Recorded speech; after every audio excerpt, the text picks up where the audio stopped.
అనకాపల్లి జిల్లాలో ఎన్నికల వేళ వైసీపీకి భారీ షాక్ తగిలింది.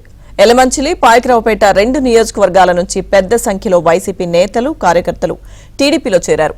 పాయకరావుపేటలో మాజీ మంత్రి చింతకాయల అయ్యన్నపాత్రుడు, మాజీ ఎమ్మెల్యే అనిత, ఎలమంచిలి నియోజకవర్గ ఇన్ఛార్జ్ ప్రగడ నాగేశ్వరరావుల ఆధ్వర్యంలో వారు టీడీపీలో చేరారు. వారికి అయ్యన్నపాత్రుడు పార్టీ కండువాలను కప్పి టీడీపీలోకి ఆహ్వానించారు.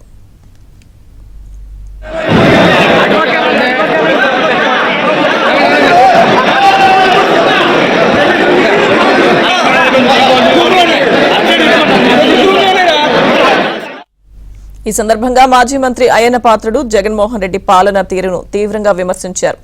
ఒక నిజాయితీ గల నాయకుడికి భయపడొచ్చు కానీ దొంగ అయిన జగన్ కు భయపడాల్సిన అవసరం లేదన్నారు. నియోజకవర్గంలోని సెజ్ కాలనీ కార్యకర్తలు పెద్ద సంఖ్యలో టీడీపీలో చేరడం ఎన్డీఏ అభ్యర్థుల విజయానికి నాంది అని టీడీపీ ఎలమంచిలి ఇన్ఛార్జ్ ప్రగడ నాగేశ్వరరావు అన్నారు. కూటమి అభ్యర్థుల విజయానికి సమిష్టి కృషి చేస్తామని ఆయన స్పష్టం చేశారు.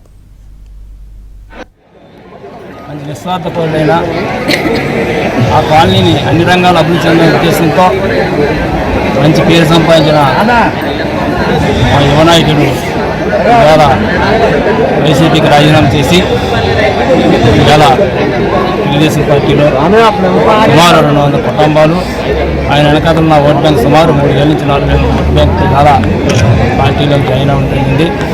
ఈ ఎస్ఎన్జెడ్ కాలనీలో పూర్తిగా నివాసితులకి అన్యాయం జరిగింది. అభివృద్ధి అనేది లేకుండా చేశారు కాబట్టి ఆ రోజు చంద్రబాబు నాయుడు గారి నాయకత్వంలో మేజర్ సంస్థ కానీ అక్కడ అభివృద్ధి కార్యక్రమాలు కానీ అన్నీ కూడా ఘనత ఆ రోజు చంద్రబాబు నాయుడు గారు.